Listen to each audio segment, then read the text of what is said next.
சரின்னு முடிச்சிட்டு வீட்டுக்கு வரேன். 5-6 எரும மாடு ஒன்னா சேர்ந்தா எப்படி இருக்கும்? அதே மாதிரி கருகருன்னு வீட்டுக்குள்ள கிடக்கு. என்னது? திமிங்கிலா. திமிங்கலமா? அப்படியே பாசத்துல கேணிக்கல தூக்கி போட்டு வளர்த்துக்கிட்டு இருக்கேன். எத்த தண்டியா இருந்தா அண்ணையா சொல்றது தானே. இந்த பயவுல எண்ணெய் கிணத்துக்குள்ள தூக்கி போட்டோம்னா அதுக்கு ஒரே ஜுரம். தண்ணி ஒத்துக்கல. என்னாச்சுன்னா கடல் தண்ணி உப்புலயே ஊறிக்கிட்டு இருந்ததா, கிணத்து தண்ணி சுத்தமான தண்ணி ஒத்துக்கல, ஜுரம் வந்துருச்சு. அப்புறம் என்ன பண்ணீங்க? வேற என்ன பண்ண சொல்ற, ஆக்சன் பையனோட அரைமுட்டையை வாங்கி கொட்டி ஒரண்டா சுக்கு காப்பியை வாயில ஊத்தி விட்டேன். அப்படியே குடிச்சிச்சு. என்ன அது கடல் தண்ணியே குடிச்சு வந்தது, சுக்கு தண்ணியை குடிக்காதா? திமிங்கலம் சுக்கு காப்பி குடிக்குது. அப்புறம் கடல்ல இருந்ததை கிணத்துல வளர்க்குறாங்க திமிங்கலத்தை.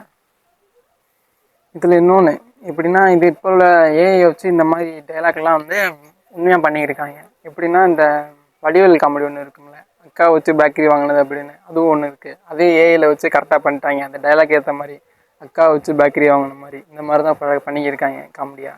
மறக்காம சர்ப்ரைஸ் பண்ணுங்க.